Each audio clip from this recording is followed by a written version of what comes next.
ত্রয়োদশ জাতীয় সংসদ নির্বাচনকে সামনে রেখে আগারগাঁওয়ের নির্বাচন ভবনে আইনশৃঙ্খলা বাহিনীর সঙ্গে বৈঠক করছে ইসি। বিস্তারিত জানাতে সেখানে আছেন আমাদের সহকর্মী মাহফুজা মুসলিহ। আমরা সরাসরি যুক্ত হচ্ছে তার সঙ্গে। মাহফুজা মুসলিহ, এখন পর্যন্ত বৈঠকের কি অবস্থা এবং কোন কোন বিষয়গুলো প্রাধান্য পাচ্ছে? সকাল 10:30টার পরপরই এই বৈঠক শুরু হয়েছে। ত্রয়োদশ জাতীয় নির্বাচনকে কেন্দ্র করেই মূলত আবারও এই বৈঠক বসছে।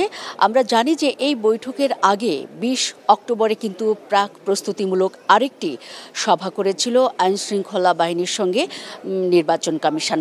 এই বৈঠকের মধ্য দিয়ে আমরা যেটি জানতে পেরেছি যে মূলত আইনশৃঙ্খলা রক্ষার ক্ষেত্রে যে বাহিনী নিয়োজিত থাকবে তাদের পেছনে কী পরিমাণ অর্থ খরচ হবে সে ব্যাপারে একটি বাজেট আজকে চূড়ান্ত হবে এবং কতজন আইনশৃঙ্খলা বাহিনীর সদস্য আসলে এই নির্বাচনে তাদের দায়িত্ব পালন করবেন সে বিষয়গুলো কিন্তু আজকের বৈঠকে চূড়ান্ত হবে, এমনটি কিন্তু আমরা জানতে পেরেছি। এখনও পর্যন্ত যেহেতু বৈঠক চলছে, বৈঠক শেষ হওয়ার পরপরই মূলত এর পরের আপডেটগুলো আমরা জানাতে পারবো। তবে একটু যদি জানিয়ে রাখি যে এই বৈঠকে মূলত যে বিষয়টি উঠে আসবে যে ভোটের আগের এবং পরের কদিন মূলত আইনশৃঙ্খলা বাহিনী তাদের দায়িত্ব পালন করবে নির্বাচনের মাঠে।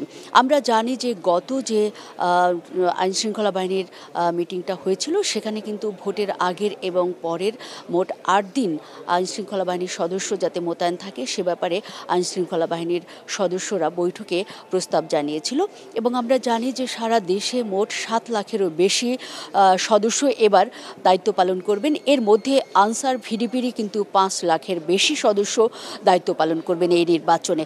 প্রধান নির্বাচন কমিশনার বারবারই কিন্তু এর আগে সাংবাদিকদের সঙ্গে যতবারই কথা বলেছেন বা সংলাপে রাজনীতিবিদদের সঙ্গে কথা বলেছেন তারা জোর দিয়েছেন আগামী নির্বাচনে আইনশৃঙ্খলা রক্ষাকারী বাহিনীর যে বিশেষ ভূমিকা থাকবে সেটিতে যেমন তারা বিশেষ পদক্ষেপ নেবেন এবং একই সঙ্গে তাদের কিন্তু কঠোর নজরদারির মধ্যেও রাখা হবে যে আসলে তারা ঠিকঠাক মতো ইসির নির্দেশনা অনুযায়ী দায়িত্ব পালন করছে কিনা, এমনটিও কিন্তু ইসির পক্ষ থেকে আমাদেরকে জানানো হয়েছিল। এবং সবচেয়ে যে বড় ভূমিকাটি আইনশৃঙ্খলা বাহিনীর এবার থাকবে সেটি হচ্ছে তারা কোনোভাবেই ভোটের মাঠে কোনো রাজনৈতিক দলের বা কোনো ব্যক্তির পক্ষ অবলম্বন করবেন না। এক্ষেত্রে কিন্তু সর্বোচ্চ সতর্ক অবস্থানে থাকার জন্য আইনশৃঙ্খলা বাহিনীকে নির্দেশ দেওয়া হয়েছে ইসির পক্ষ থেকে।